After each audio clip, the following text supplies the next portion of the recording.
상당히 오래전에 나왔던 영화입니다. 제가 학교 들어가기 전에 봤던 기억이 나니까요. 그 흑인 노예의 그 인생사를 그린 정말 대하 드라마입니다. 아마 6부작이었나 7부작이었나 뿌리라는 영화 드라마를 여러분 보신 적이 있을 겁니다. 요즘 화제되고 있는 미국 이주민 1세대를 그린 영화가 미나리잖아요. 그러니까 이 뿌리는 흑인 이주민 노예들의 인생을 담은 아프리카판 미나리가 되겠습니다. 여기 내용에 보면 제가 참 그 봤던 어린 시절에 봤던 기억이 가물가물하지만 인상적인 장면이 뭐가 나오냐면 그 10대 흑인 노예 한 아이가 이 집 저 집 팔려 다니다가 정말 한 신실한 백인 크리스찬 부부를 만나게 됩니다. 그리고 그 부모를 통해서 이 아이가 극진한 사랑을 받아요. 자기 아이와 똑같은 옷을 입히고 똑같은 식탁에 앉아서 밥을 먹이고 또 똑같은 침대를 공유하게 하고 나중에는 동네 사람들을 피해서 몰래 이 아이들에게 공부를 가르칩니다. 그야말로 자식처럼 사랑한 게 아니라 진짜 자식이죠. 자, 그 문제는 이 흑인 소년입니다. 한 번도 이런 사랑을 받아본 적이 없는 거예요.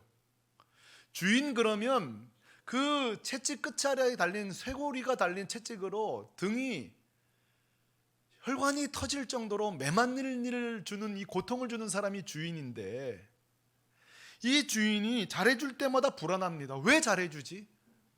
왜 이렇게 나에게 잘해주는 거야? 그래서 여러분 이 주인이 그 사랑과 호의를 받지를 못해요. 그럼 날마다 거절해. 나는 노예입니다. 나는 노예입니다. 그리고 이제 언젠가는 이 노예 제도가 폐지되고 이 독립할 때를 생각해서 돈을 아이에게 주는데 이 돈을 아이가 모아요. 왜 모으는지 압니까? 나중에 나한테 들어간 비용 내놓으라 할까 봐. 자, 여러분 정리해 볼게요. 이 부모는 주인이 아니라 아버지로 다가가고 있어요. 그런데 여러분 이 노예는 흑인 아이는 아들로 다가가면 되잖아요. 근데 끊임없이 노예로 살아가는 거예요. 코드가 안 맞는 거죠. 아들로 참 누리면 될 걸. 불안함과 이 강박관념 언제나 매맞지 않을까 살아가지는 못합니다. 여러분 사실 이 장면이 지난주부터 살펴보고 있는 이 본문에 똑같은 장면이 재현되고 있는 거 아니에요? 아버지의 재산을 다 탕진하고 돌아온 둘째 아들이 아버지가 달려와서 안아주고 입 맞추고 막 도와주는데 뭐라고 하는 거 아니? 19절에 보면은 나는 자격이 없다는 거예요. 나는 품꾼이지 아들이 아니지 않냐고. 그 아버지의 사랑을 이해할 수 없어요. 성도 여러분 한번 19절 이 둘째 아들의 내면 속으로 같이 한번 들어가 보시겠습니까? 19절 같이 읽습니다. 시작. 지금부터는 아버지의 아들이라 일컬음을 감당하지 못하겠나이다. 나를 품꾼의 안으로 보소서 하리라 하고. 자, 여기서 여러분 아버지의 주장과 둘째 아들의 의견이 일치가 안 돼요. 지금 아버지는 너는 내 아들이야. 아들이라고 그냥 아들로 누려 말합니다. 근데 아들은 뭐라 그래요? 아유 무슨 소리예요? 난 품꾼입니다. 나들은 아들 자격이 없어요. 나는 품꾼으로 살겠습니다.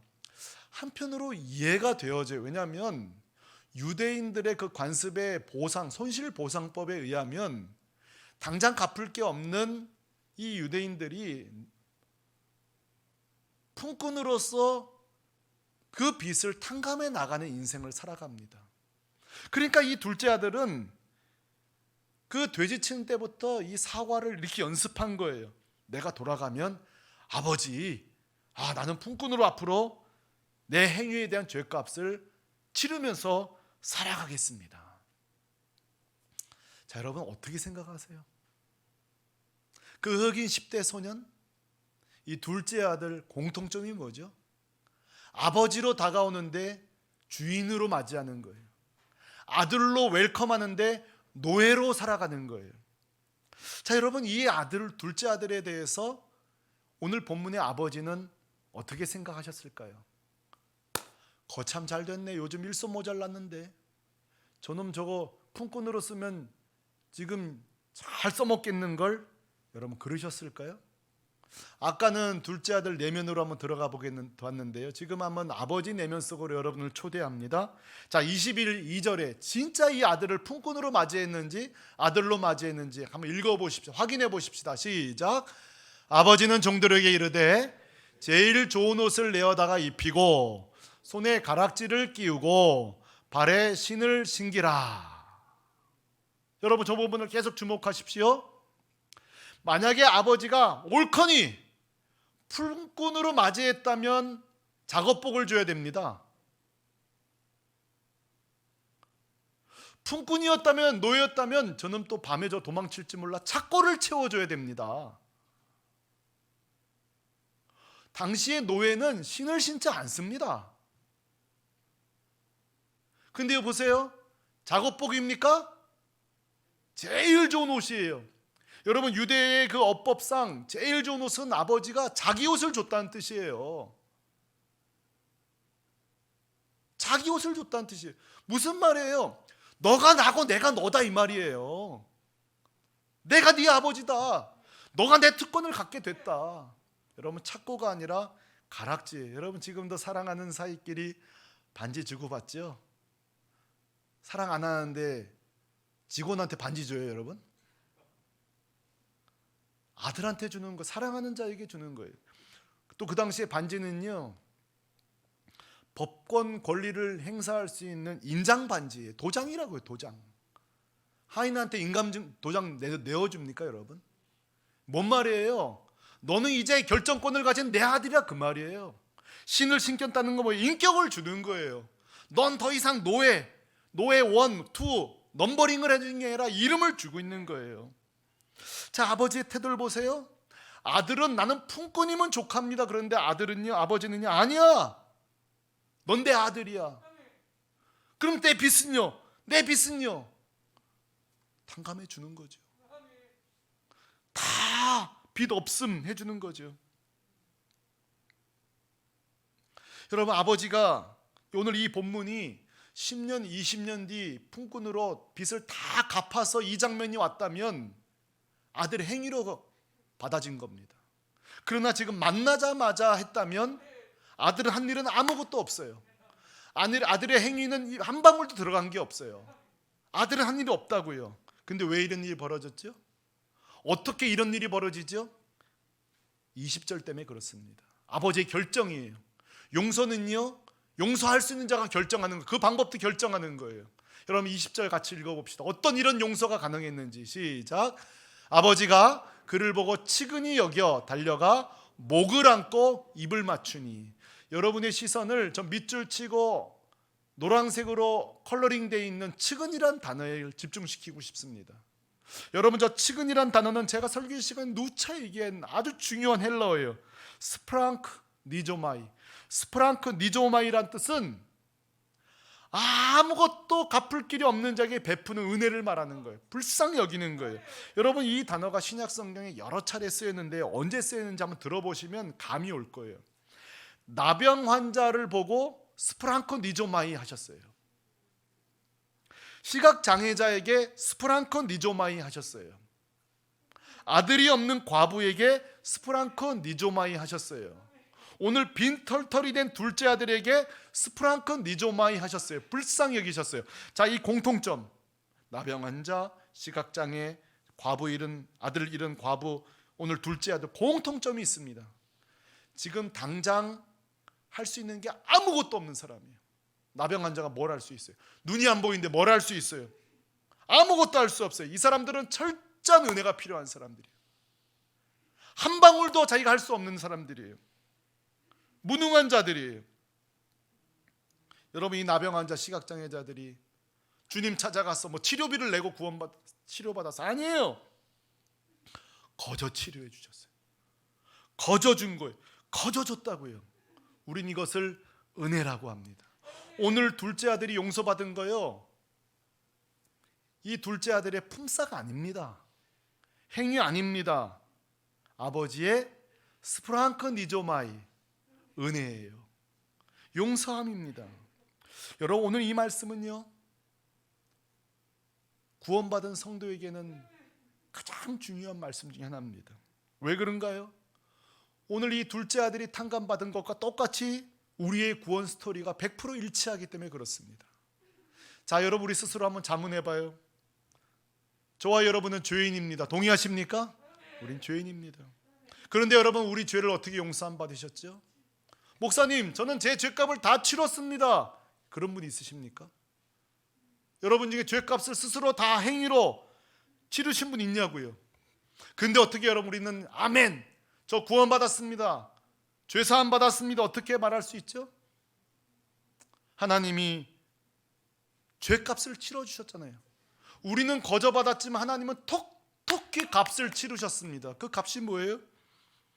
둘도 아니고 하나밖에 없는 아들을 우리에게 보내셔서 십자가에서 우리를 대신 죽으신 거예요.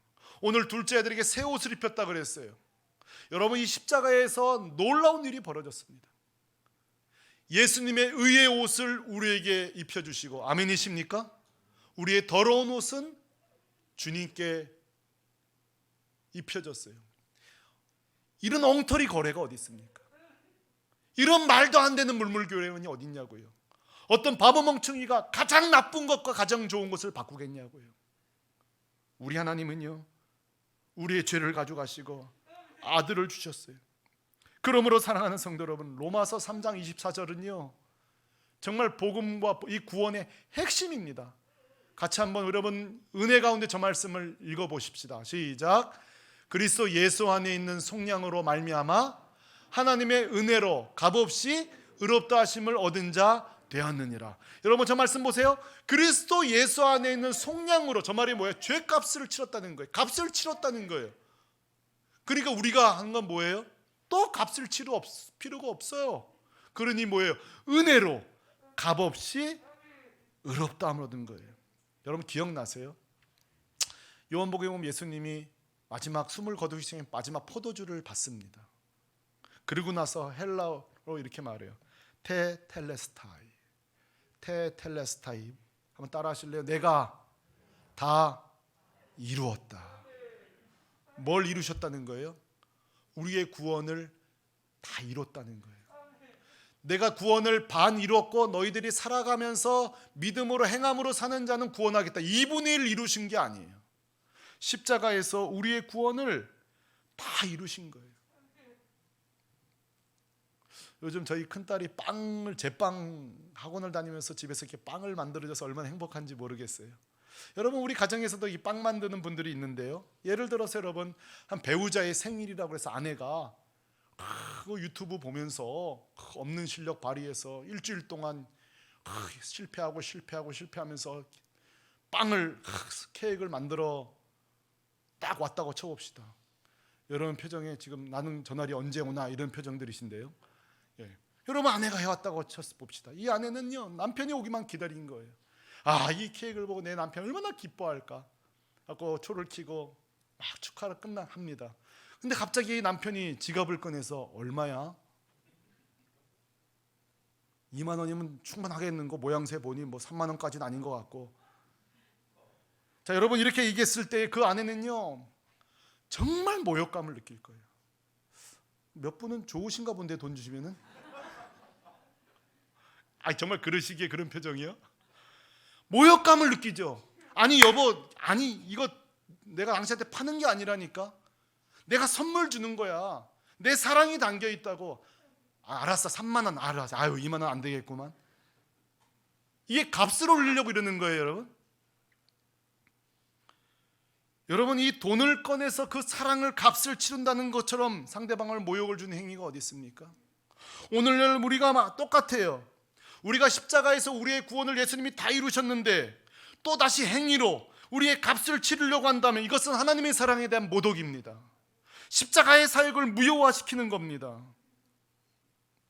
여러분, 이렇게 성경이, 하나님의 말씀이 일관되게 우리의 구원에 대하여서 하나님이 전적으로 하셨다, 예수님이 100% 이루셨다, 일관되게 성경이 말하고 있어도요, 여전히 오늘날 한국 교회 안에 우리 성도들 가운데서는요 이 하나님의 은혜의 구원, 하나님의 100% 이 구원을 믿지 못하고 여전히 행위로 갚으려는, 품꾼으로 살려고 하는 둘째 아들들이 오늘 우리 주변에 얼마나 많은지 몰라요.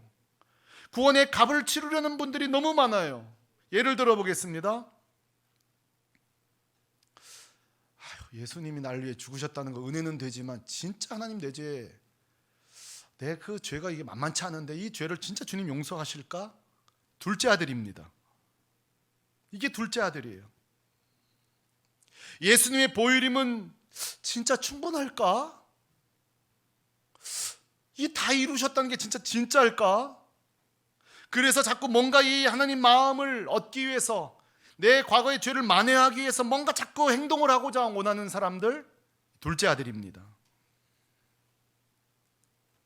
예배 드리러 왔어요. 근데 이번 주 우리가 엉터리로 살았거든요. 그러니까 고개를 들지 못하고, 지금 하나님이 그래도 째째하지 않으니까 나를 받긴 받대. 지금 예배 시간에 그래 어디 한번 두고 보자. 집행유예 성도로 사는 성도, 둘째 아들입니다. 복음을 거저주시는 은혜가 아니라 자꾸 거래하려고 드는 분들, 둘째 아들입니다. 말 자체가 틀려요. 여러분, 복음이란 단어가 뭐예요? 복된 소리란 뜻이잖아요. 소리 음자. 내가 돈 주고 사는 게 복된 소리예요? 복된 소리는 거저 얻는 게 선물이 복된 소리예요. 만약에 여러분 행위로 구원받고 싶다면 여러분 복음이라는 단어 쓰시면 안 돼요. 복딜, 블레싱 딜이라고 해야 됩니다. 거래예요, 거래. 복음이라는 단어 못 씁니다. 여러분, 이 둘째 아들들의 공통점이 있어요. 지금 내가 예를 들었던 이 둘째 아들의 공통점은요, 늘 강박관념에 살고 있어요. 하나님 그 나의 죄사함에 확신이 없으니까요. 이 십자가의 보혈의 능력을 모르니까요. 믿지를 못하니까 늘 강박관념에 내가 뭘 좀 해드려야 될 텐데, 하나님께 뭘 해드려야 될 텐데. 물론 구원받은 후에 우리의 삶으로 해드려야죠. 자녀들께 살아야죠. 의로 반응해야죠. 제가 그걸 말하는 게 아니에요. 지금 이 순간은 구원받기 전을 말하는 거예요. 우리가 구원받기 위해서 보혈이면 족한데, 하나님의 살아임은 족한데, 선물이면 족한데 뭔가 자꾸 끊임없이 하려는 강박관념의 성도들, 다 둘째 아들입니다. 제가 어린 시절에 목동 살 때입니다. 그때 공터에 오목교로 기억돼요.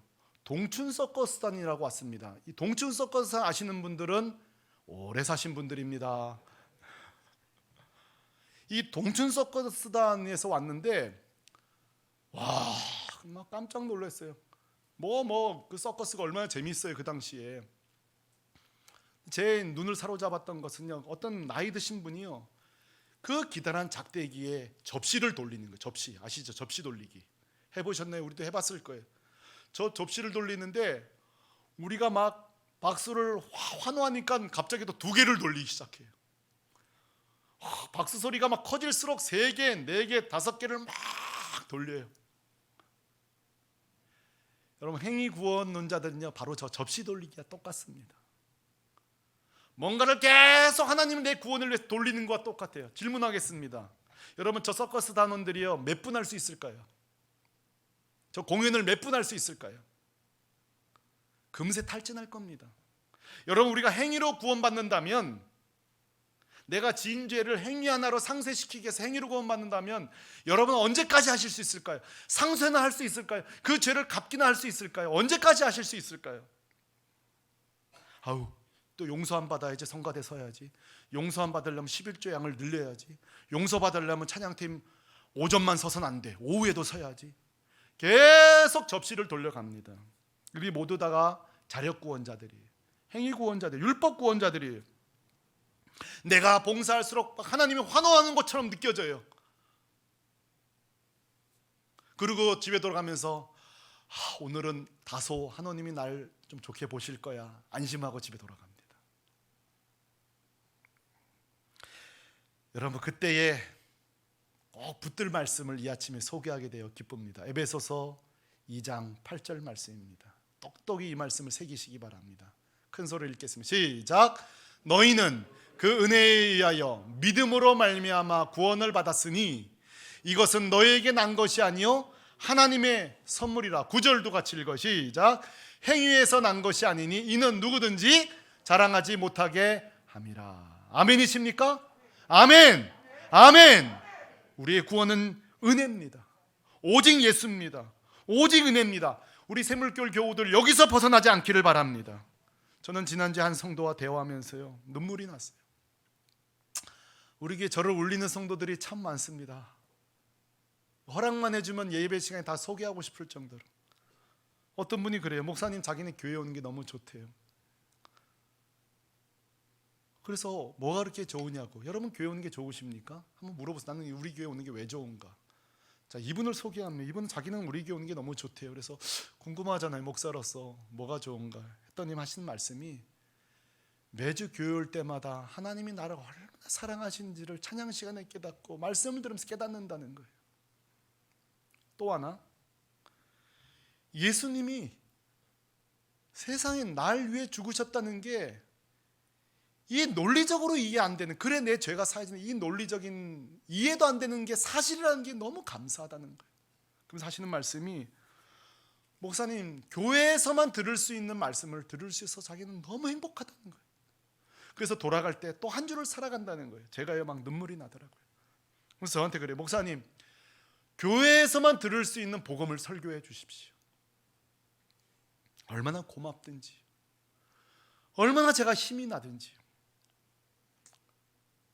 요즘 한국교회 성도들 가운데 이 복음보다 더 듣고 싶은 내용들이 너무 많습니다. 복음보다 세상에 잘 사는 법을 교회에서 듣고 싶어 합니다. 어떻게 하면 긍정적인 사람이 될 것인가, 어떻게 하면 좀 처세줄이 좋은 사람이 될 것인가, 그런 메시지 듣고 싶어 하십니다. 근데 정작 복음은 기뻐하지 않습니다. 어떤 분은 심지어 복음을 꼭 만지작거리지만 복음 안에 못 들어가는 분도 있습니다. 이건 제 표현이 아니라 존 스토트 목사님이 이런 말씀을 했어요. 우리 주위에는 복음을 꽉 붙들지 않고 만지작거리다 손에서 완전히 놓쳐버릴 위험에 처한 성도와 교회들이 많다. 그리고 또 접시를 막 돌리며 살아가는 거죠. 하나님 마음 좀 얻어보려고. D.A. 카슨이라는 목사님은요, 십자가가 마땅히 있어야 할 중심자리에서 밀려나고 인간의 통찰력이 그 자리를 차지했다, 이렇게 표현합니다. 오늘 점점 복음에서, 은혜에서, 십자가에서 멀어집니다. 여러분, 저는 그런 생각 가끔 해봐요. 왜 이렇게 성경이 우리의 구원에 대해서 일관되게 오직 예수, 거저 주시는 선물, 그렇게 은혜라도 강조하는데도 불구하고 왜 우리는 끊임없이 자력구원, 행위구원, 행함으로 뭔가 만회하고자 하는 자꾸 왜 이렇게 강박관념으로 살까? 이유를 알게 됐어요. 첫째, 우리가 구원받은 후에도 끊임없이 죄를 지기 때문입니다. 여러분, 죄를 짓고 나면요, 그 다음 하고 싶은 게 뭐냐면 수치심이에요. 그리고 그 죄를 만회하고자 싶은 욕망들이 생겨요. 그러니까 죄진 후에, 보세요, 여기 중요한 지점이, 죄를 진 후에 또 그 죄를 치유하시고 깨끗게 하시는 갈보리온도 보혈로 달려가야 되는데 접시 돌리러 가는 거예요. 주무시다가 깨신 분들, 오늘따라 왜 이렇게 자꾸 접시 돌리는 이야기를 하시나 그러실지 모르겠어요. 또다시 행함으로, 또다시 내 의지로, 자력구원으로 가려는 거죠. 여러분요, 그 두 번째는요, 마귀가 정죄함입니다. 여러분, 이 마귀라는 요 진짜 교묘해요. 보세요, 죄져라 그래요. 그리고 막상 죄 짓고 나면, 네가 죄 짓고도 아들이냐? 얼마나 이 약오르는지 모르겠어요. 실컷 죄 짓게 하고 나서부터 그 다음에는 수치심을 줘요. 자기 정죄하게 만들어요. 네가 그러고도 오늘 기도하러 가냐? 네가 그러고도 오늘 예배 드리러 가냐? 그리고도 네가 목사냐? 그리고 네가 대표 기도하냐? 네가 장로냐? 계속 수치심을 줘요. 여러분, 이게 지금 남의 이야기입니까? 묻겠습니다. 여러분, 그런 이 사단의 보혈을 붙들지 않고 수치심 가운데 행함을 붙들려고 하는 이 유혹 속에 여러분은 어떻게 지금 그걸 감당하고 계십니까? 이 마귀의 정죄함 앞에 어떻게 여러분 이걸 이기고 있습니까? 사도 바울의 해법을 여러분들에게 소개합니다. 여러분, 사도 바울은 누구보다도 수치심이 많은 사람이었습니다. 당연하죠. 그렇게 믿는 자들을 많이 죽였고 교회들을 말살시키고, 그래서 여러분 디모데전서 1장 15절에 보면요, 바울이 자기 스스로 별명을 붙입니다. 나는 죄인 중에 뭐라고요? 괴수라고. 괴물의 머리라는 뜻이에요. 자, 여러분, 나는 죄인 중에 괴수다. 수치심이 몰려와요. 에휴, 그런데 나 같은 놈이 어떻게 사도를 해? 어떻게 나 같은 사람이 복음을 전해? 에휴, 나 그만둬야지. 그렇게 끝났나요? 그렇지 않았어요. 어떻게 하나님 그런 뻔뻔하게 바울이 뻔뻔한 때문에 사도 역할을 한 겁니까? 아니에요. 그 망해의 정죄함과 자기 수치심 속에 바울이 승리한 비결이 있습니다. 그것이 바로 로마서 8장 1절이에요. 이제 예수 그리스도 안에서는 결코 정죄함이 없나니. 이 예수 그리스도의 보혈 가운데 정죄함이 없다는 그 말씀이 바울을 자유케 한 거예요.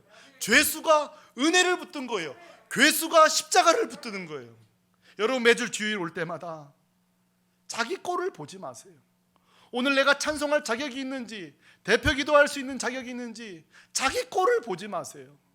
우리 꼴 위에 바다를 먹물 삼아서 하늘을 두루마기에 삼은 그 보혈로 덮어주신 십자가를 보시기 바랍니다. 항상 기억하십시오. 주의 은혜는 내 죄양보다 많도다. 잊지 마시기 바랍니다. 그럼 우리는 어떻게 해야 될까요? 로이드 존스 목사님이 우리에게 좋은 아이디어를 하나 줍니다. 로이드 존스 목사님이 그 영적 침체라는 책 속에 이렇게 말합니다. 십자가보다 죄책감이 몰려올 때에 자신에게 큰 소리 치라고 했어요. 당장 멈춰! 십자가를 보라고. 은혜를 봐. 우리에게 이게 필요한 거예요. 그러므로 오늘 둘째 아들이 해야 될 일은요, 품꾼으로 살아갈 준비가 아니라 그 아버지의 은혜를 생각하면서 아들로 살 준비하면 되는 거예요. 오늘 이 아버지를 보세요. 23절 같이 한번 읽겠습니다. 23절입니다. 시작. 그리고 살찐 송아지를 끌어다가 잡으라. 우리가 먹고 즐기자. 둘째 아들이 해야 될 일은 품꾼이 아니에요. 이 잔치에 참여하면 되는 거예요. 또다시 칼 들고 요리하고 그럴 필요 없어요. 일할 생각하지 말라고요. 그저 잔치에 참여하면 되는 거예요. 기뻐하면 되는 거예요. 맛있게 먹으면 되는 거예요. 제가 상상력을 발휘해 보겠습니다. 둘째 아들이 중앙에 앉아서 음식을 먹습니다. 하인이 지나가면서 이렇게 말합니다. 아이고, 저는 낯짝도 두껍다. 참, 야, 저렇게 뻔뻔하게 저기다 음식을 먹냐. 야, 참 하여간 대단하다. 정죄할 수 있습니다. 그러나 둘째 아들은 외쳐야 됩니다. 이 돛 안 보여? 이 신발 안 보이냐고. 이 가락지 안 보여? 아버지가 용서하시면 된 거다. 여러분, 둘째 아들은 선포하면 되는 거예요. 우리에게 적용해 보겠습니다. 여러분, 교회 나올 적마다 고개 숙이고 계시지 마세요. 우리 죄에 대해서 애통은 해야 되겠지만 바로 고개를 들어 십자가를 바라보고 오늘 예배 잔치에 참여하시길 바랍니다. 여러분, 십자가 붙들지 않으면요, 예배도 뒤척이는 거 아세요? 한 주 동안 예배 생활 제대로 안 했죠. 기도 생활 제대로 안 했죠. 하나님의 하자도 안 떠올리죠. 식사기도 하면 감사하고 안 하면 참 그러면요, 정말 진짜 하나님과 완전히 분리돼 살다가 갑자기 예배 드리려고 하면요, 잘 안 돼요. 어떻게 하냐고요? 다 아는 수가 있어요. 해봐서 알죠. 저도 예배 못 들어간다고요. 앞에서 찬양 인도가 막 열심히 하면 할수록 참 애쓴다. 뭐 저렇게 기쁘노? 뭐 이렇게 좋을까? 안 되는 거예요. 더더군다나 그 주간 막 죄 짓고 온다는요, 하나님이 날 어떻게 보실까? 어떻게 내가 나 같은 자가 예배할, 자꾸 자기 자격을 따는, 거기다 한술 더 마귀가, 야, 너 참 또 예배 드리네 오늘. 와, 참 대단해. 하여간 대단해. 낯짝 두꺼워. 여러분, 그럴 때마다 선포하십시오. 나는 예수의 보혈로 아들이다. 선포하시기 바랍니다. 구원받은 자다. 그래서 그 십자가 의지하여 여러분의 자격으로 찬양하지 말고, 찬양이 시작됐으면 십자가로 찬양하시기 바랍니다. 십자가로 기도하시기 바랍니다. 아무도 정죄할 수 없어요. 그러므로 성도 여러분, 우리가 내세울 것은요, 우리 아닙니다. 몇 대째 예수 믿은 거, 목사 아들, 직분 아무것도 아닙니다. 예수 보혈밖에 없습니다. 은혜밖에 없어요. 끝없는 자력, 행위, 율법 구원에서 벗어나 제발 좀 떨쳐버리고 십자가 앞에 나오시기를 바랍니다. 오늘 이단들의 타겟은 구원의 확신이 없는 자입니다. 보혈에서 멀어진 자입니다. 정말 낚아채기 좋죠. 더 깨달아야 돼. 이 비밀을 알아야 돼. 도봉사에 대해 술을 채워 지파를 만들라고 12만 2천이 들어야 할 거 아니야.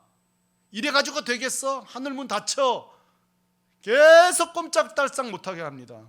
그때 말씀하셔. 그때 선포하십시오. 당장 멈춰. 난 정죄함이 없다. 선포하십시오. 오늘 이 방송을 듣는 분들에게 또다시 초청합니다. 예수 이름 붙잡고 나오시기 바랍니다. 보혈 붙잡고 나오시기 바랍니다. 믿는 자에게 의의 오복을 입혀주십니다. 누구든지 과거에 어떤 죄를 졌든지 십자가 붙들고 나온 그 보좌로 나오는 자, 자격 없는 품꾼으로 살 생각하지 말고 매주마다 매일매일 십자가로 아들로 살아가는 우리 샘물결 교우 되시기를 주 예수 그리스도의 이름으로 축원합니다. 우리 같이 일어나서 찬양하시겠습니다. 오늘 이 찬양의 가사를 누가 지은지는 저는 잘 모릅니다. 그러나 이분은 분명한 복음을 깨달은 자는 맞습니다. 이렇게 말합니다. 주의 보좌로 나아갈 때에 어떻게 나갈까 고민이 잠깐 됐는가 봐요. 이 가사 지은 분이 그때에 자기 꼴을 봅니다. 내놓을 게 없잖아요. 그래서 가사가 이렇습니다. 자격 없는 내 힘이 아닌 십자가의 보혈로, 자격 없는 내 힘이 아닌 오직 예수의 보혈로 힘입어 나아갑니다. 우리 샘물결 교우도 매주마다 빨리 교회 가고 싶다. 오늘도 보혈 의지하고 주님 만나야지. 오늘 이 찬양 부르면서 그 십자가 구원, 하나님의 사랑을 같이 누리면서 찬양하십시다.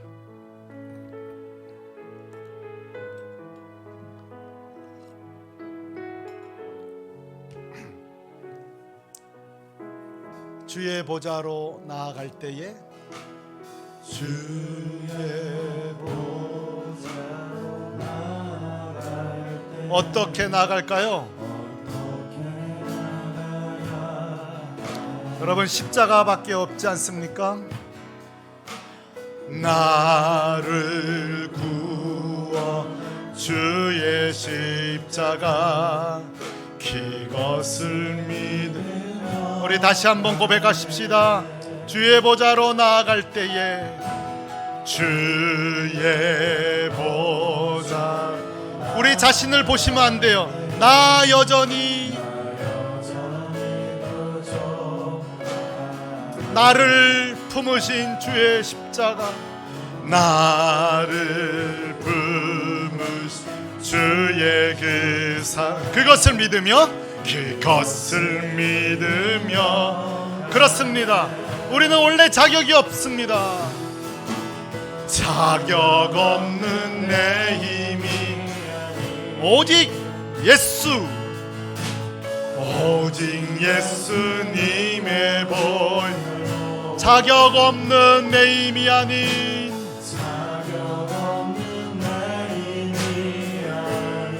오직 예수입니다. 오직 예수님 우리 두 손 들고 찬양하십시다. 십자가의 보혈 완전하신 사랑 믿으며 나아가 십자가의 완전하신 힘입어 나의 배 십자가의 보혈 완전하신 사랑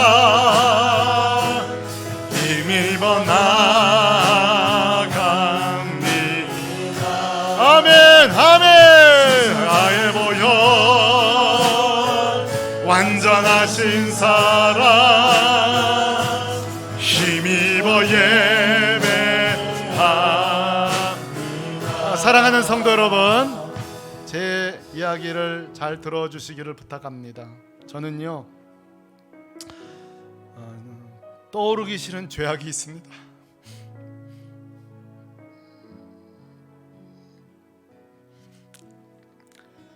그 죄를 생각하면 제 목회를 할 수가 없습니다. 설교를 할 수가 없습니다. 그러나 보혈로 설교합니다. 십자가로 설교합니다. 여러분에게 제안하고 싶어요. 저 같은 분이 있을 것 같아요. 어린 시절 죄든 살아오던 죄든 여러분 안에 그런 죄가 있어서 왜 이렇게 이게 내 꼬리를 잡는지, 왜 이렇게 기도를 막는지, 왜 이렇게 아버지 앞에 나갈 때에 자꾸 이렇게 정죄함이 생기는지, 여러분 그런 분이 있습니까? 자, 오늘로 끝냅시다. 예수 그리스도의 십자가의 보혈로 이전 것은 지나갔으니 보라 새 것이 되었도다. 이정철 목사 말이 아니라 하나님의 선언입니다. 하나님의 선언입니다. 이제 여러분 다 떠나보내십시오. 예, 죄악을 떠나보내십시오. 하나님이 용서하셨다면 떠나보십시오. 그거 붙잡고 있으면 주의를 못합니다. 목회 못합니다. 설교 못합니다. 억만 죄가 있으나 그 모든 죄를 용서하신 주님 때문에 그렇습니다. 오늘 마지막 날입니다. 다 준비 내놓고 주님 나사렛 예수 이름으로 이 죄 용서해 주신 줄로 믿습니다. 나 이제 이 품꾼으로 더 이상 지긋지긋합니다. 아들로 살아가겠습니다. 아들로 예배하겠습니다. 자, 시간을 드릴게요. 기도하며 나가십시다. 기도하겠습니다. 할렐루야. 걸어가신 아버지 하나님,